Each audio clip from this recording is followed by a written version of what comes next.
I think a better question would be, were the remaining 4 rounds necessary? The argument can be made that when the last 4 rounds were shot, Dexter Reed was on the ground. He was no longer a threat. So even after he fell down from the gunshots, obviously, one of the officers, I don't know which one, fired 4 more rounds. And the argument was, were those 4 rounds necessary? Is that the police brutality that everyone is talking about?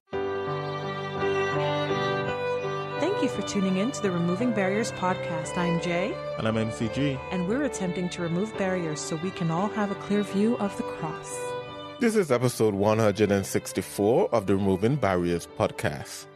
And in this episode, we will be looking at the incident surrounding the death of Dexter Reed by the hands of the Chicago Police Department. Hi, this is Jay. MCG and I would like for you to help us remove barriers by going to removingbarriers.net and subscribing to receive all things Removing Barriers. If you'd like to take your efforts a bit further and help us keep the mics on, consider donating at removingbarriers.net/donate. Removing Barriers, a clear view of the cross. All right, Jay. Well, we have another one of these. A soul for which Christ died, similar to Tyree Nichols and the many others we have done before, like even George Floyd. Not a black man killed, so to speak, by police officers. Let's start by talking about who was Dexter Reed. Dexter Reed was a 26-year-old black man in Chicago who was killed by Chicago PD officers on March 21st of 2024 during a traffic stop. His family wants him to be remembered as a brave, outspoken, sweet, and genuine young man. That's according to his sister, Portia Banks. She says that he played basketball in the local area, led his team to regional finals in 2016. He was known to his family and friends as a gifted young man who was a standout athlete. He had aspirations to start his own clothing company and to be a sports broadcaster. None of us, I imagine, would have even known who Dexter Reed was if it wasn't for this particular incident. The reason why it's garnered international, or I should say national attention, is because this is another instance of a black man dying at the hands of mostly white police officers. I say mostly because there were anywhere from 5 to 6 police officers, and one of them, if not 2 of them, were black. But the majority of them were white. And so this is garnering a lot of attention because this is a narrative that we've heard before in the mainstream news media, and they're seeking to make his death another rallying point, another incident to rally around in terms of drumming up public sentiment against police in order to affect change from what they see as unnecessarily rough policing in black neighborhoods. Yeah, it's interesting. When I heard about this, I heard about it in terms of the circumstances surrounding his death, because apparently he was pulled over in Chicago area where he lived, not in his community. I think he's from Garfield Park. He was pulled over a few miles away from that. And apparently they said they stopped him because he was not wearing his seatbelt. And one of the arguments that has been made that his vehicle was so heavily tinted that the police officers were not able to see his seatbelt. But anyway, I think the officers went up to him after he stopped. I think there was a car in front of him, police car in front of him, and a police car behind of him. And they went up to him, and he initially rolled down the window, and the officer started asking some questions. He started rolling up the window. The officer told him not to roll up the window. This is a female officer at this point. She pulled her gun because he was rolling up the window. And apparently it escalated from there because Dexter Reed fired the first shot. And then after that, of course, if you fire shots at police officers, they're going to return fire. And they returned fire. I think Dexter Reed was hit some 13 times and eventually died of his injuries. In the course of action, also, there was another police officer that got shot in his hand. That was a black police officer. I only know of one black officer that was there, but I could be wrong. But I know there were a total of about 5 officers. So the stop escalated there because Dexter Reed fired at the police officers first. Yeah, there were several videos of this encounter, 2 of which were from the perspective of police officers via body cam. and 2 or 3 that were from the perspective of locals in the area that were recording what happened. The attorneys for the family that subsequently have filed federal suits against the police department, I suppose because of his death, wrongful death or something along those lines. The videos of this encounter were either body cam or from locals or from like doorbell cameras that recorded the entire incident. Now, most of these videos are shaky because they're body cam videos, but the one that was recorded via a front doorbell camera was very steady, and you could see it from the perspective if you were looking at Dexter Reed's car from the rear and to the right. So in this particular video, you could see Dexter Reed coming out of the driver's side and then to the rear of the vehicle where he was ultimately shot and killed. Now, the attorney for the family made the claim that Dexter Reed may have initially shot at the police officer, but he ultimately came out of the car with his hands up and the police officer shot him dead. But you could see from the video of that door camera that that is absolutely not the case. After he shot the police officer in the hand and the police began returning fire, he actually tried to drive away twice. He moved forward initially and then kind of jolted to a halt. And then he drove forward again, crashing into the parked vehicle in front of him. And then from there, after this is while bullets are still flying, he came out of his car on the driver's side, ran to the back of the vehicle. At no point were his hands up. It looked like he was trying to run away. He kind of peeled himself or kind of attached himself to the back of the car as though to protect himself from the incoming fire. Still, hands are not up. And he was ultimately shot, and that's where he went down. And even after he went down, there were maybe 4 shots that continued to fire. Now, those last 4 shots, a lot of people are saying are completely unnecessary. But I'd like to point out that even though the family attorney got the narrative going that this was another instance of a black man shot and killed by police officers while his hands were up, video clearly shows that that was not the case. But this is an election year, and the whole situation with George Floyd is still fresh in everyone's mind. So I wonder if perhaps they were trying to get the narrative out before the videos came out so that people could already be preconditioned to believe that this was another instance of police brutality against a black man.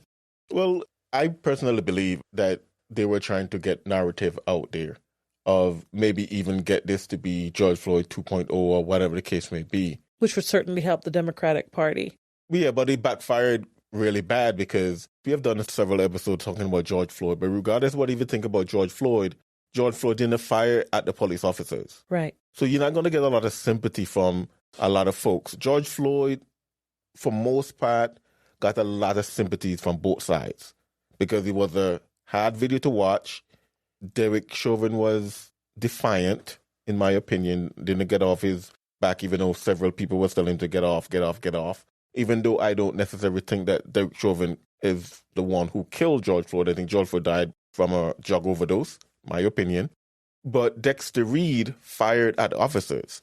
You know, I guess the question begs, was this racially motivated as you were getting into?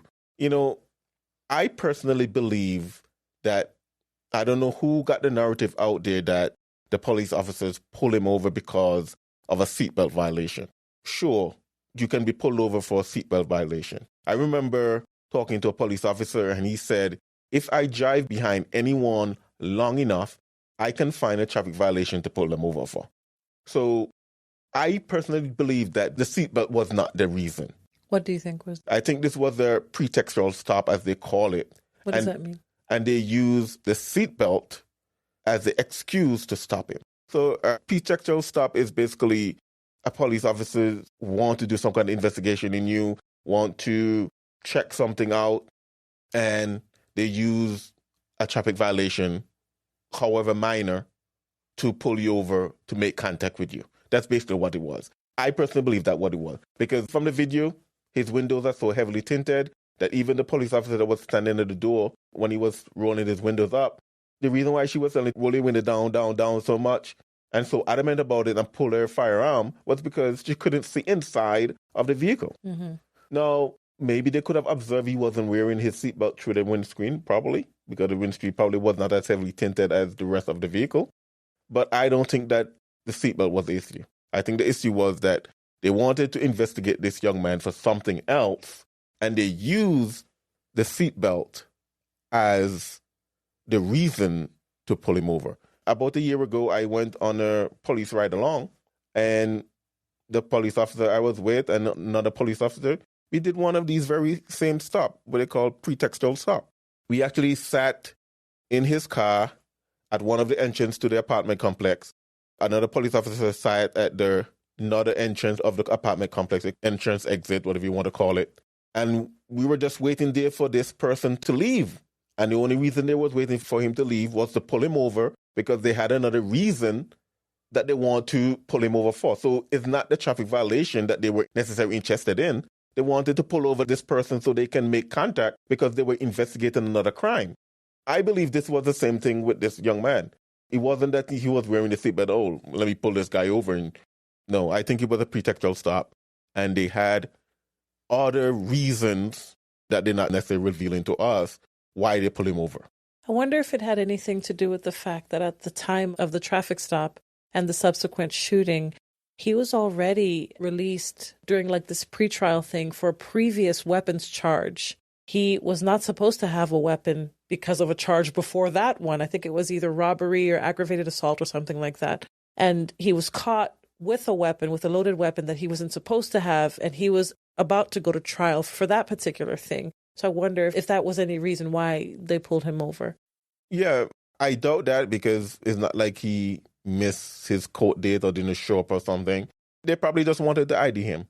And for most people, if you're just walking on the street and you're not breaking any laws, in most states, if not all, the police officer can just walk up to you and ask you for your identification. But if you're driving a vehicle, you have to ID for most part. So maybe they just wanted to ID him. They were in a high crime area and they were probably just looking and checking and make sure everything is squared away. I don't know. I guess it will come out exactly why they pulled this young man over. Maybe either through the lawsuit or through when all investigations are over into this incident.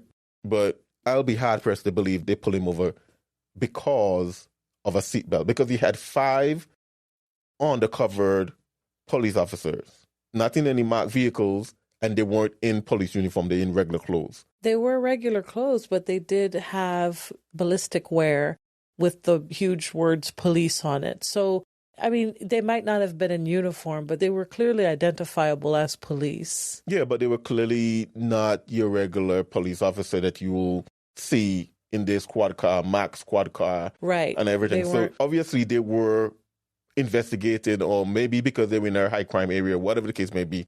That was the thing. Initially, when I heard that they were plain-clothed police officers, I wondered, well, what would I do if 5 random people drew guns on me and demanded that I get out of the car? My reaction may very well be the same. But when you look at the video, all of them were either wearing ball caps with the word police or they were wearing protective ballistic gear with the word police on it. So I don't think it would be possible to not to identify them properly as police. So I wonder if that's a part of the narrative thing that family attorneys wanted to get out before the video evidence came out. So yeah, I don't know. Do you think that pretextual police or traffic stops should be done away with? Or do you think that this is something that's necessary in high crime areas in order to catch people that are doing the wrong thing? I don't think I'm even on the fence for this one, but I hate to say yes, let's continue with all these pretextual stops and give police all this power.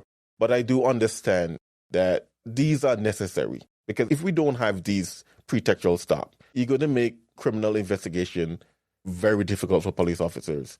And I think there are going to be a lot of people that are going to be left on the street that we don't want on the street. But as to quote Peter Parker, he said, with great power come great responsibility. And I think pretextual stuff might be giving police a lot of power, but I also think that we can balance it with a lot of responsibility. I don't think we should just say, hey, let's get rid of pretextual stops. I can see, especially in the Black community, where they may say, hey, you know what, I don't trust police officers. Police officers pull me over for no reason, blah, blah, blah. Police officers are out to get me. Let's get away with stop and frisk. Let's get away with pretextual stops. But One, that's an issue for our elected officials. They can change the laws. They don't want police to be pulling you over for minor issues like a seatbelt, like a taillight is out, like a swerve in the street, because these are the minor issues that a police officer will pull you over for a pretextual stop. They did this to that guy that was charged with killing the 4 college students in, I don't remember his name. He stabbed them to death way back in the college dorm. Yeah, I remember when I was listening to the news, when they had initially suspected that he's the one who did it. Brian Koberger? Yeah, they actually radioed to a highway patrol officer and asked him to pull him over so he can observe him. Right. They didn't arrest him. They didn't give him any tickets. They just wanted to pull him over so they can observe him. So this guy, Brian Koberger, the Idaho student murders, he murdered 4 of the... charged. He hasn't been convicted. Okay, got it. Alleged then. And it was a pretextual stop in which that's how they caught him? When he was going home from Idaho, I think it was, to Pennsylvania, to across the country drive, he and his dad, from what I understood, is that they actually asked a highway patrol to actually pull him over so they can observe him. They wanted to see how does his hand look, is there any cut on his hand, or whatever the case may be. Oh, I see what you're saying. So what I'm saying is... So they could ask each other to do these things in order to just gather more information bit by bit so that when they arrest him, there's probable cause or they have a reason to... Right. Okay. And if you're driving a vehicle, there's a lot of reason why police officers can pull you over. You can be going 1 mile above the speed limit, they can pull you over because you're speeding. Right. Or if you're on the highway, you're in the slow lane and you're going too slow. You don't have a seatbelt on, you swerve, you're looking at your phone. There are many minor things that they can pull you over for. And that's exactly what a pretextual stop is. They pull you over for minor stuff so they can investigate you in a greater stuff. That's how they find a lot of drugs. That's how they find people that have warrants. A lot of criminal arrests and stuff like that are made because of, quote unquote, a pretextual stop. So should they get rid of it? I would say no, but I do understand that this has a lot of power. And I think that it should be balanced with a lot of responsibility. And again, if we want it changed, marching and protesting the police officers is not the way to do it. Go to your elected officials and say, hey, the law needs to change. No longer pull me over for a blown taillight or a seatbelt stuff. In the aftermath of the 2020 riots, the so-called Summer of Love, the George Floyd riots, and the Defund the Police movement, you've had a lot of good police officers that have left the force. And the argument can be made that the not so great ones are left behind. I'm sure that's not a blanket statement, but in some, but particularly in urban areas, that might very well be the case. There are a few ones left behind, but the ones that are more likely to abuse their power, more likely to have a more unconstitutional approach to policing, with that in mind, keeping pretextual stops as a thing might increase tensions, increase incidents like this, particularly in high crime areas, where the relationship with police are already strained. I would agree with you if there were more evidence for that. Because we have Dexter Reed, where there's strong evidence that he fired on the police officers first. Right. We have George Floyd, who was resisting arrest and saying he can't breathe long before they put him on the ground and put some weight on him. We have, go through the list, we have Freddie Gray, evidence showed that he was throwing himself around in the back of the van. And the list go on and on. Michael Brown was fighting with the officers. If it was people that, they get pulled over and police officers walking up to them execution style, and these people it's so clear that the police officer is wrong, because a lot of times the police officers are not wrong. The police officers are defending themselves. There's a few that I can think about that say, like Philancio Castillo. Mm-hmm. I think the police officer was wrong in that state. Even though he got away, the police officer wasn't convicted. I think the police officer was wrong because the guy told you he has a concealed carry permit. You asked him for his license and he was reaching for his license and you shot him because you're scared. I think that's wrong. I think Eric Gardner, even though he was resisting, the fact is none of them let go. The police officer that was choking him did not let go after he said he can't breathe several times. So there's some that I look at and say, I don't think the police officer was right in this situation. But I'll be honest, majority of them, the police officer didn't do anything wrong. Well, in this particular case, the argument is that they didn't do anything wrong, but that it was just too much. They were not wrong to open fire on Dexter Reed, the argument goes.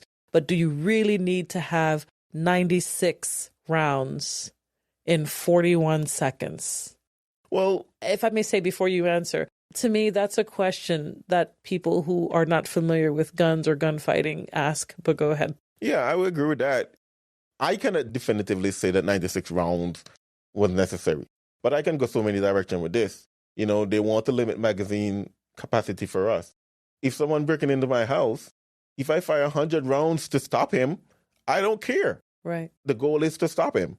So, yes. And he was only hit 13 times, you said it earlier in the podcast. Right. So 13 out of 96 is not a very good. Right. I'm going to get to that. But here's the thing, right? There were 5 police officers. And I can tell from the ugly form factor of the gun they had in their hand, they most likely had Glocks. I think Glocks are ugly, right? I'm assuming that they had 17-round magazines and they had one in the chamber. So initially they had 18 rounds to fire at Dexter Reed. And 18 times 4. 18 times 4 is 72. Uh-huh. So I'm eliminating one of the officers because he got shot in his hand. I don't think he fired. So I'm going to leave him out of this for now. So 96 minus 72 is 24. When I was watching their body cam videos, I see at least 2 reloads. I don't know if all of them reload, but I see at least 2 reloads. 17 and 17 is what? 34. Right. So if 2 of the officers empty their magazine twice and all of them empty their magazines, 96 makes sense. That's easy 96 rounds. And all of them have reason to fire on Dexter because he was firing on them. He himself fired 11 shots. So in defense of themselves or in defense of their fellow officer, they all had reason to fire on him. So I can see the 96 rounds. And if we add in the 5th officer, let's say he fires some rounds or he empties his magazine, you have 18 times 5, that's 90. Yeah. So we can easily see how they get 96 rounds. And plus, let's say they had 20 rounds magazine and one in the chamber, 21 rounds. That's 84 rounds before they had to reload. Mm-hmm. And I've never been in a defensive situation where I have to use a gun. Hope I never have to be. But I can see how they can empty that magazine in no time. I would be surprised if they can't empty it in under 10 seconds. So 41 seconds. Because you shoot to stop the threat. Exactly. And they didn't stop shooting until he was down, although the argument can say 4 shots were extra. But while he was in that vehicle, they could not see what he was doing. All they know is that there's someone in there shooting at them. Even now, as of the recording of this podcast, neither COPA nor the Chicago PD, COPA, by the way, is the Civilian Office of Police Accountability. I would imagine that this is an organization that reviews video and makes sure that officers are held accountable for the rounds that they expend and for their treatment of civilians. But as of the recording of this podcast, none of them were able to determine exactly how many rounds that he fired. All they know, and all the officers knew in the heat of the moment, is that one of our guys is hit. This guy is shooting at us. We have to stop the threat. I heard it was 11. He shot 11 times and the magazine was empty. Well, I mean, what do you want the officers to do? But you see, if you say, oh my goodness, 5 officers ganged up on one guy and they fired almost 100 rounds in 41 seconds, you could see how that sounds quite sensational in the headlines. And what they don't realize is that it takes no time at all to mag dump. It takes no time at all to empty a magazine, particularly when you're shooting to stop the threat. And he was still alive and perhaps still shooting while he was in the vehicle. But this is another instance where I think you're right, MCG, where the attorney for the family wanted to get ahead and get something out over the media waves and get ahead and establish a narrative to make it sound like the response of these officers was wildly unnecessary and just brute and just over the top, when in reality it's completely reasonable. Yeah. I can't imagine a scenario where you are surrounded by people, 5 people with guns, and you have your one gun, and you think that this is going to turn out well for you. Well, I'll give the police officers this. They're lousy shots anyway. Lousy shots. I just did the math. It's like 13 out of 96 rounds is 13% accuracy. 13.5. 13.5. Okay, we're being generous. 13.5% accuracy. One of the bullet kind of split and half hit him and half didn't hit him. That is quite terrible. But again, though, I've never been in a defensive situation, but adrenaline running and all these things, you can understand why they miss. There's people like me out there who stand at a square range with a target 7 yards away, not firing back at you, you're calm as cucumber, and you can't hit it for the life in you, much less to trying to hit a target that is firing back at you and move in with one of your colleagues already get hit. I can understand the hit rate is at 13%. I can't say I can do better if I'm in a situation like that.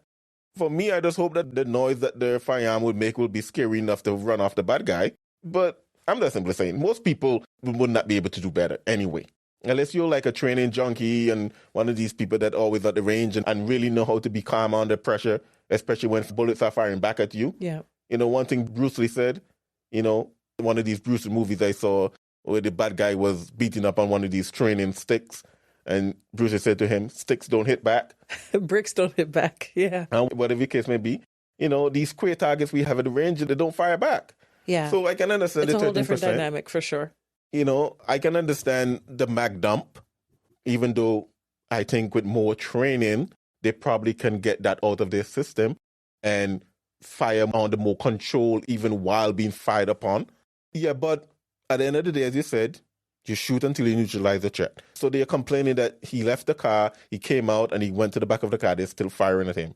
Well, they don't know what he's doing. Maybe he's trying to find a better angle so he can fire at them better. They don't know that he doesn't have another gun at him. You fire. And he gave them no indication of compliance, none at all. His hands were not up. He did not get down on his knees or whatever people do to show that they are compliant. None of that. He was running away and he was protecting himself against the back of the vehicle. I'm not trying to sound harsh or anything along those lines because this is a soul for whom Christ died. And this is a human being whose life was cut short. However, I don't think you can fault the officers for their reaction to this man. No, I wouldn't fault them at all because, again, you're shooting until the threat is neutralized. And again, if you listen to gun experts, usually in a defensive situation, you don't even know how much bullets you fire. I remember seeing a guy came into Metro PCS robbing the place, and the clerk opened fire on him and basically emptied his magazine on him in under 10 seconds. I'm sure if you ask him at that point, how many did I fire? He would say, well, my gun had 18, so I emptied it, or whatever the case may be. Most of the time, it's not like you're sitting there counting. You're not counting, no. So most of the time, you don't know. So the question, was the 96 rounds necessary?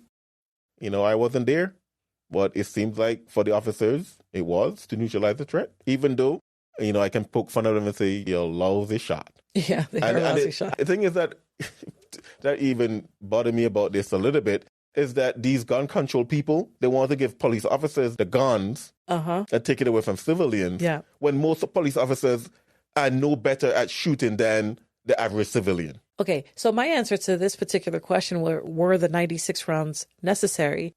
I think a better question would be, were the remaining 4 rounds necessary? The argument can be made that when the last 4 rounds were shot, Dexter Reed was on the ground. He was no longer a threat.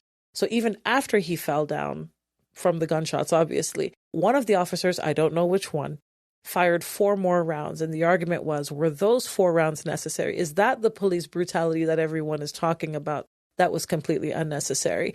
That perhaps there can be a discussion or an argument there. I remember seeing a particular video of some young kid who tried to rob, I think it's pronounced a taqueria. It's a shop that sells tacos, with a fake gun.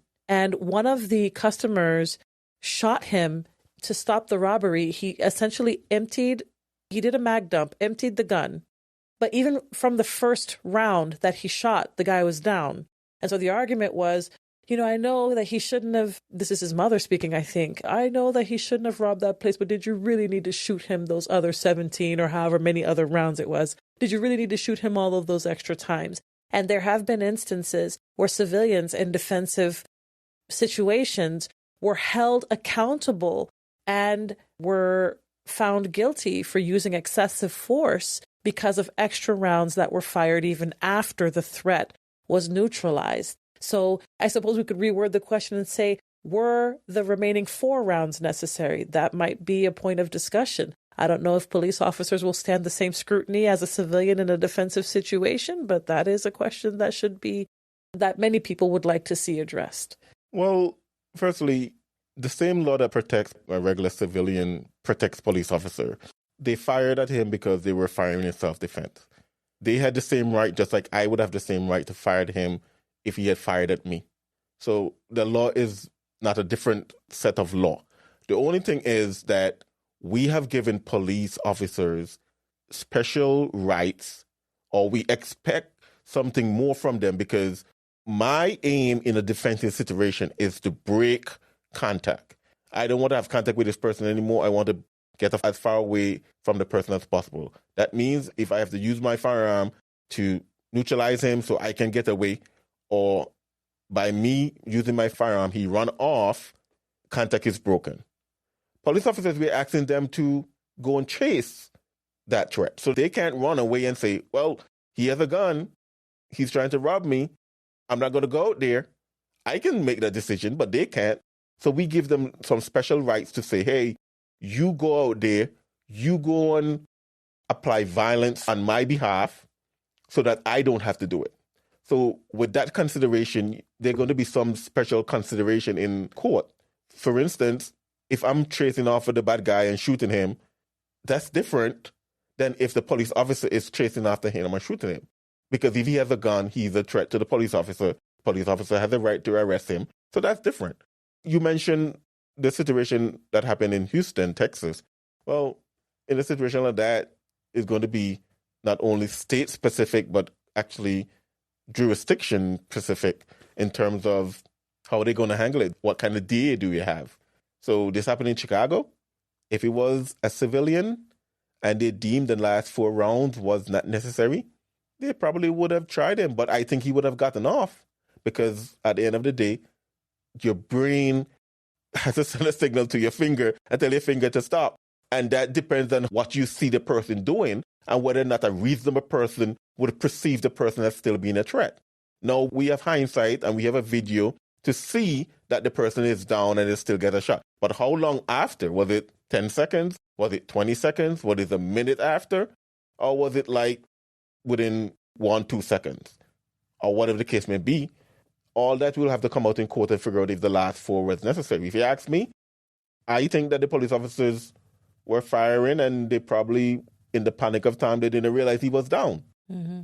And you can't fault them for that because, again, Dexter fired upon them. It was a defensive situation.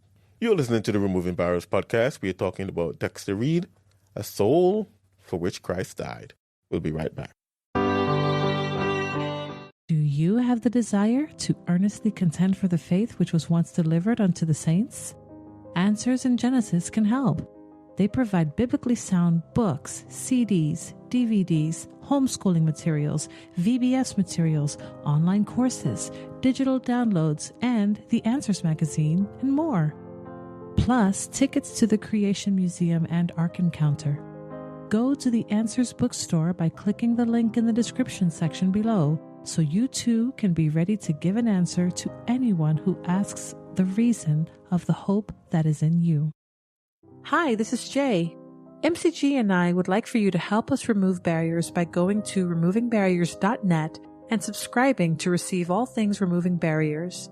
If you'd like to take your efforts a bit further and help us keep the mics on, consider donating at removingbarriers.net/donate. Removing Barriers, a clear view of the cross. All right, Jay. So we talk a lot about the police officers and their actions and Dexter Reed action and stuff like that. But the question begs as we continue, who should be blamed for his death? Dexter Reed, the city of Chicago, the Chicago Police Department?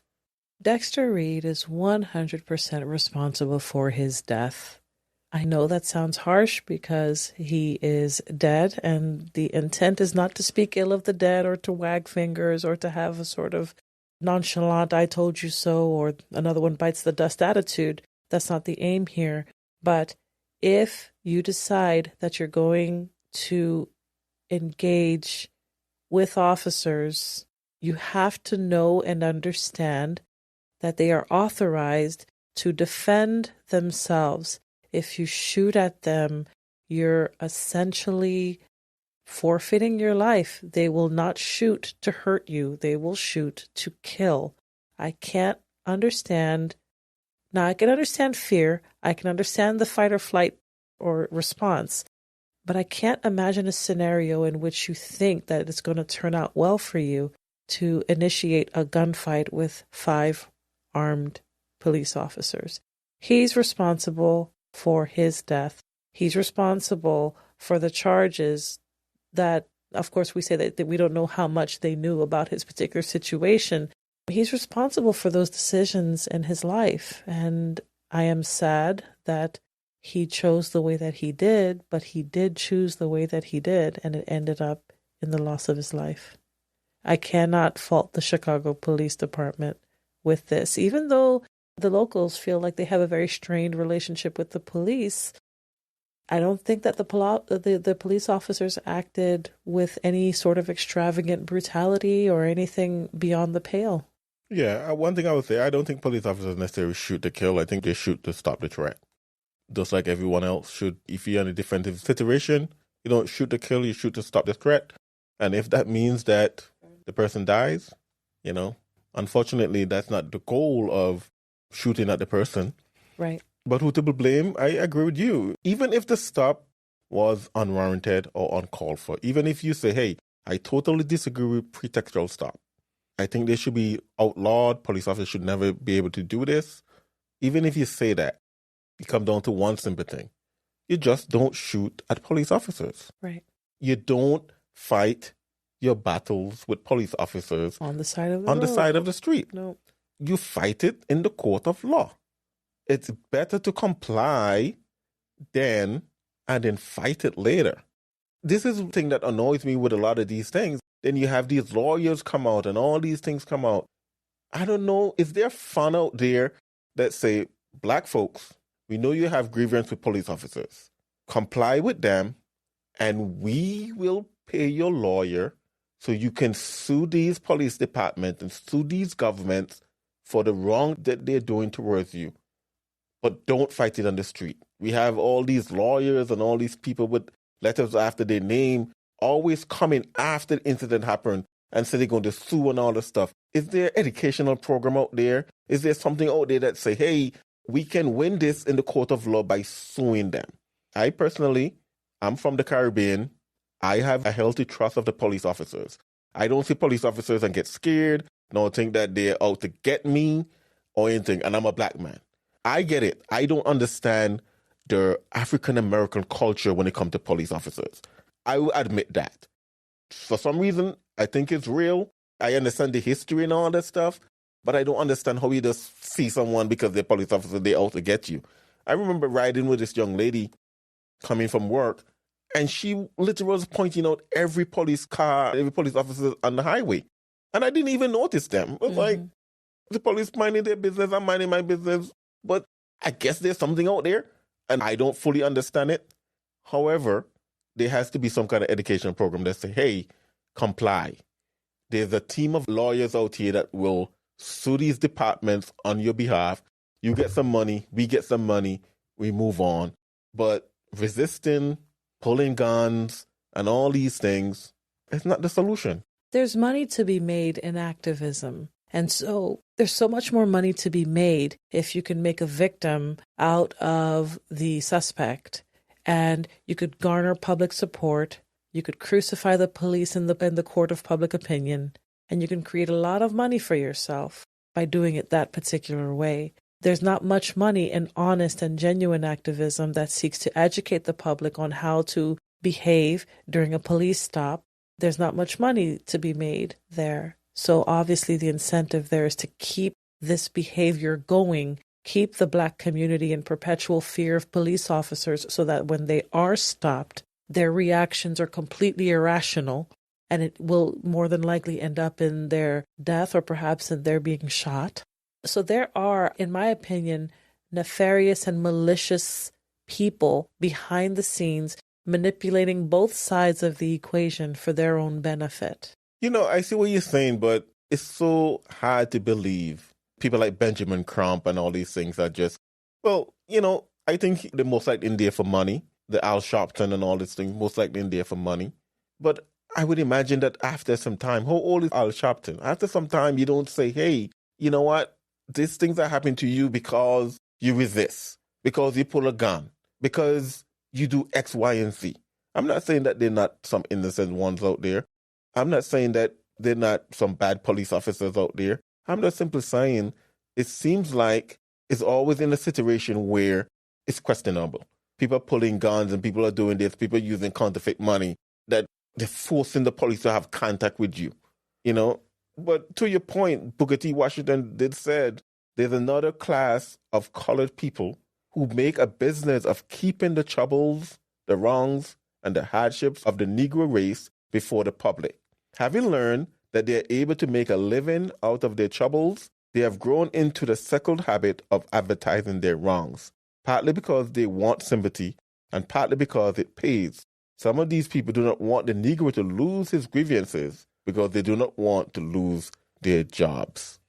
Booker T. Washington. Even in his day, it was him versus W.E.B. Du Bois. And W.E.B. Du Bois would be, in today's parlance, the progressive Black Lives Matter type of activist that we would think of today, whereas Booker T. Washington would be like the Candace Owens or the Larry Elder type Black conservative in that particular sense. So it was an issue even in his day.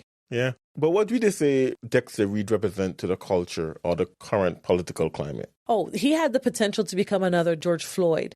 If it weren't for the fact that he opened fire on the police officer first, this would have been the perfect George Floyd 2.0 situation to rile up the country again. Because after George Floyd and after Black Lives Matter was exposed to be a race hustling fraud of a movement, everyone were, I don't want to say everyone, but for many people, they were over the whole Black Lives Matter, Black activist sort of narrative because it was proven over and over and over again to be false. They said that Kyle Rittenhouse actually went out to Kenosha and hunted down and shot Black people. That turned out not to be the case. It turned out to be self-defense. They said Michael Brown was shot and killed innocently and he had nothing to do, and it turned out that wasn't the case either. He was actually fighting with the police officer, trying to take his gun. Freddie Gray, hands up, don't shoot. I mean, it's just one after the other after the other. It's lie after lie after lie after lie. These people did themselves a disservice because now, if there were legitimate cases of police brutality or of racism or of profiling, no one would take it seriously.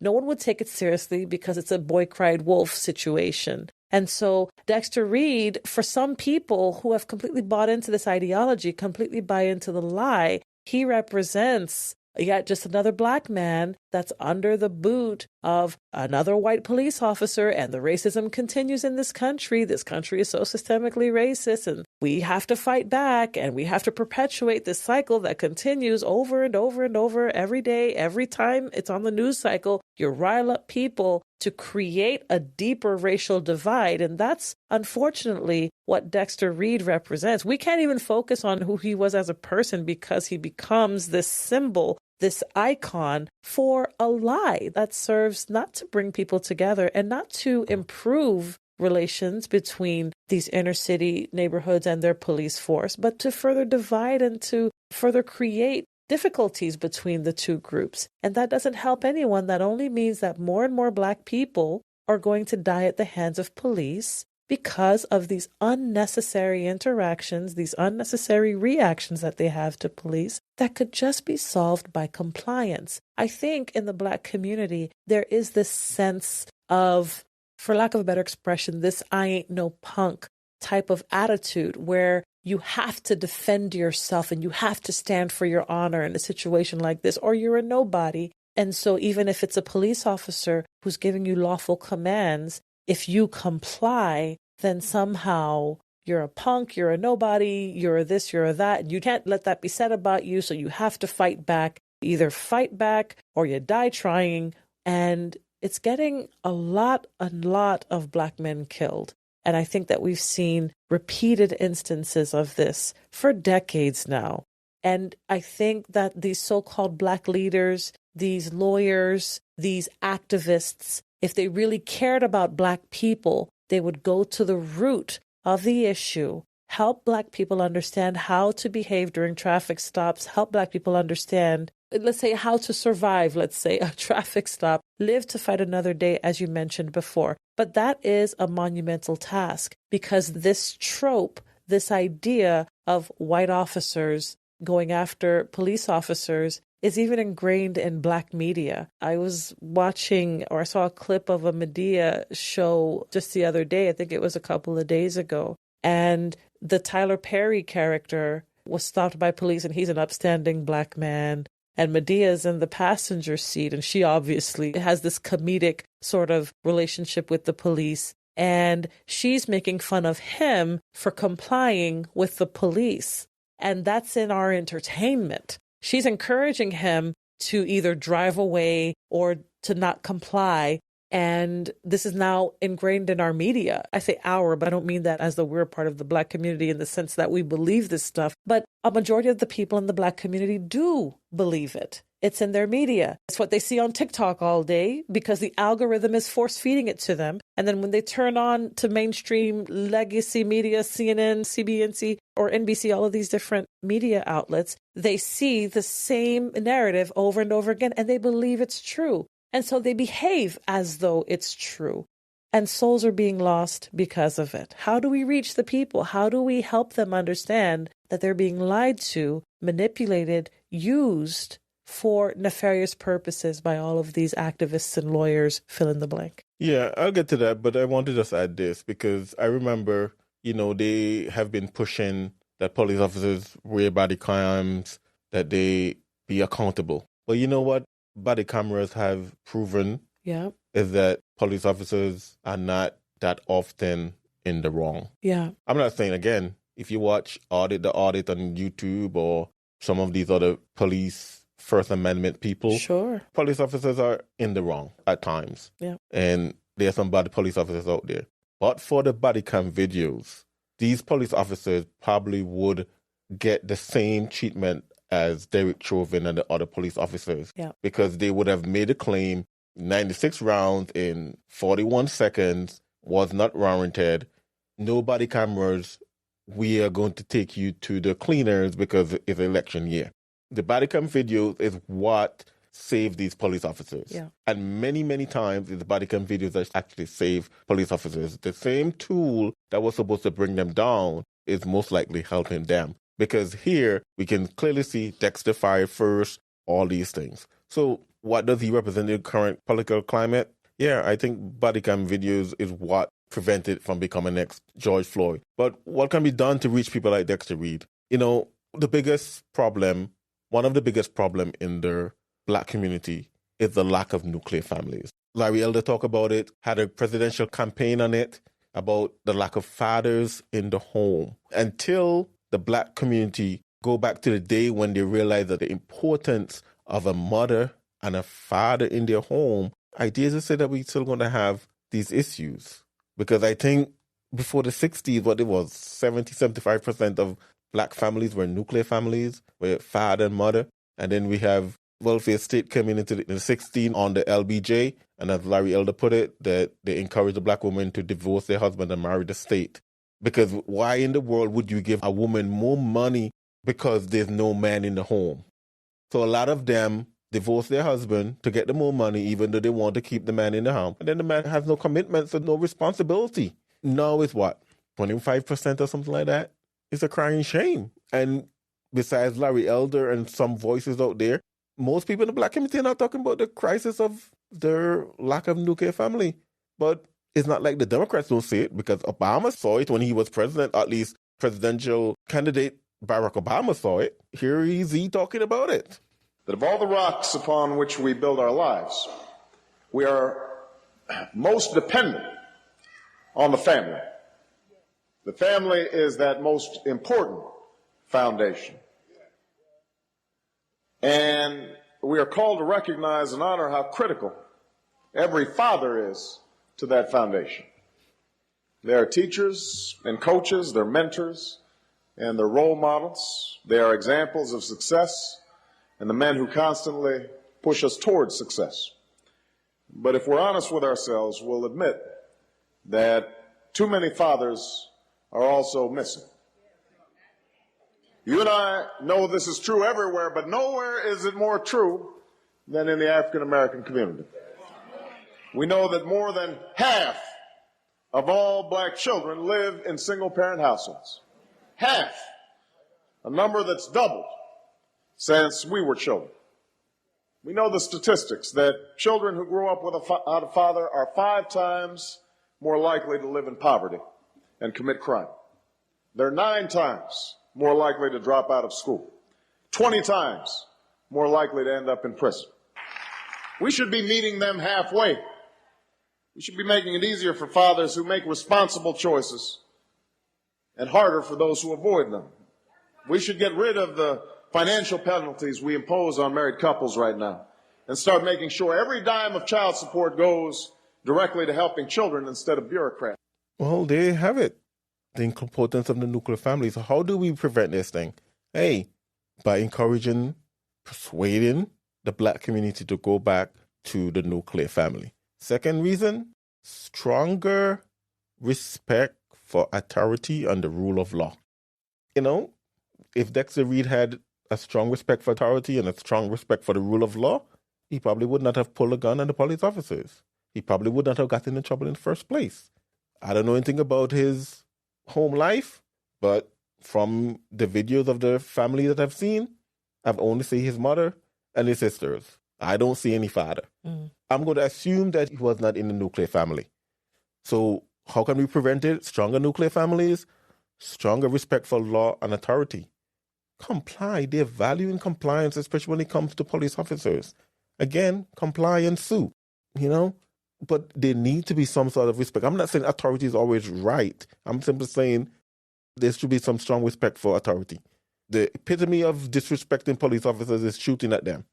And then thirdly, I will say, of course, a stronger presence of the transforming power of the gospel being preached in the black communities. And that's on the church, that's on us, because a lot of times, and Jay, you have spoken to this several times, if you look in the black communities, downtown Chicago and downtown Baltimore and wherever there's a strong black community, usually there's no solid church. And usually there's no Christian witness. When was the last time you hear missionaries say, I'm being called to go to the inner city of Chicago and preach the gospel, or the inner city of Baltimore? I'm just saying, I guess we have dropped the ball in that respect. But a stronger presence of a transforming power of the gospel. Because if they had a change, if their lives had changed to the transforming power of the gospel, you know what? You will start getting stronger nuclear families and start getting stronger respect for authority and the rule of law. So this might be the failure of the church, unfortunately, or the failure of Christians or not reaching the culture enough with the gospel. But that's a whole bigger topic of itself. So, yeah, I certainly would agree. I think that in many ways, this solution is beyond political repair. It's beyond anything, any law or any type of activism that can impose any type of rule or law or standard by which people behave. The problem is in the home. I just watched a video of a ballerina teacher who was near tears, crying that she's lost all of her love of teaching ballerina or ballet in her 5-year-old class because these 5-year-olds are back talking, no respect for authority. She will call parents and parents will say, well, what do you want me to do about it? Aren't you supposed to be able to handle the child? And so there's clearly a destruction of values, of respect, of honor in American homes. And I know that we're talking about black homes, but the problem is the same no matter what color or stripe you are. And so these children are growing up without authority, without correction, without the counsel of the Word of God. And they are loose cannons. They are radioactive. They are a cancer in society. I don't mean that in a mean way. I mean in the sense that their disdain for authority poisons and negatively affects everyone around them. And so they go on through life unchallenged, unwashed by the water of the Word, and they become belligerent, non-compliant adults that end up getting themselves killed or other people killed. And there is no one to blame but the person themselves and the homes that they come from. I had a conversation with someone once about why there aren't Christians living in the inner city. It seems like that's where we're most needed. And I understand there's not if you have a family, you really want to protect them and you really want to keep them away from danger. But the Christian witness isn't there. The so-called pastors that they have, and I'm not speaking of all of them, of course, are wolves in sheep clothing who give pithy and empty answers for life. And most of them you could find on social media are actually promoting and platforming far left and progressive ideologies in their churches, in their pulpits. And there is very little, if any, Christian testimony there to break up the vice grip of a hold that the enemy has on the people, on the families, on the city, on the government in those cities. And people are dying as a result. But I am hopeful because we know the truth. We have the gospel. The gospel of Jesus Christ is a light shining in the pitch blackness that it lights every man that comes into the world, the Bible says. There is hope for them if we will only reach out to them and witness to them and tell them about the love of Jesus. Tell them about the one who genuinely suffered after doing no wrong and yet sinned not. He pleased the Father, and it pleased the Father to crush him so that our sins could be forgiven. Their sins could be forgiven. Perhaps he felt like there's nothing he could do because he was already facing a weapons charge and he had to take his situation into his own hands when Christ has already provided a way for that to be dealt with. I don't know him personally. I don't know what his salvation status was, but it doesn't seem like he knew that. It doesn't seem like he knew that. And as far as we can tell, of course, again, we don't know. He died without the Savior, went into eternity without the Savior. That should really move the believer. That should really move us to look at these people that are dying, that are being used as iconic pawns in a political game in the country. Maybe we should see them as souls for whom Christ died, because he did. And he left us here as salt and light in order to reach them. I pray that we would. Yeah. Hey, thanks so much for listening to the Removing Barriers podcast. Did you know that you could find us on Twitter, Gab, Parler, Facebook, and Reddit? Go to removingbarriers.net/contact and like and follow us on social media. Removing Barriers, a clear view of the cross. Thank you for listening. To get a hold of us, to support this podcast, or to learn more about Removing Barriers, go to removingbarriers.net. This has been the Removing Barriers podcast. We attempted to remove barriers so that we all can have a clear view of the cross.